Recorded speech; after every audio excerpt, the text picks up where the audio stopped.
आजपासून भारतीय संविधानाच्या अमृत महोत्सवी वर्षाची सुरुवात झाली आहे। संविधानाची मूल्य जनसामान्यांमध्ये रुजवण्यासाठी तसंच भारतीय संविधानाच्या मूलभूत विचारांची जनजागृती करण्यासाठी भारतीय संविधान जनजागृती अभियान आणि संविधानप्रेमी जनतेच्या वतीनं आज कोल्हापुरातील राजर्षी शाहू स्मारक भवनात संविधान विचार विनिमय बैठकीचं आयोजन करण्यात आलं होतं।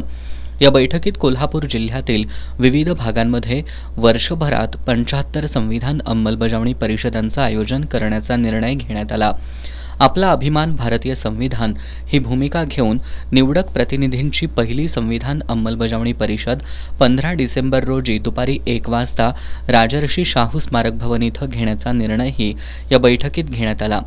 5 जानेवारी रोजी एक दिवसीय साहित्य आणि सांस्कृतिक संमेलन, 26 जानेवारीला भारतीय प्रजासत्ताक दिनानिमित्त डॉक्टर बाबासाहेब आंबेडकर निर्मित ऐतिहासिक भारतीय संविधान या महाग्रंथावर कोल्हापुरातील प्रबुद्ध भारत हायस्कूलमध्ये महापरीक्षा,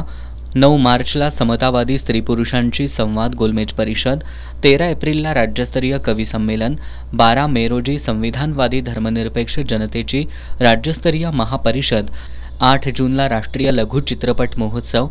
3 ऑगस्ट रोजी भारतीय संविधान आणि आजची प्रस्तुतता या विषयावर राष्ट्रीय चर्चासत्र, 2 ऑक्टोबर रोजी एकदिवसीय सृजनशील बाल साहित्य संमेलन आणि 26 नोव्हेंबर 2025 रोजी सलाम संविधान हा भव्य शाहिरी जलसा यासह विविध कार्यक्रमांचं आयोजन करण्याचा निर्णय या बैठकीत घेण्यात आला। या बैठकीला अनिल म्हमाणे, ॲडव्होकेट करुणा विमल, सुरेश केसरकर, मदन पवार, लाला सोनाईक, विश्वास तरटे, अंतिमा कोल्हापूरकर आदी उपस्थित होते।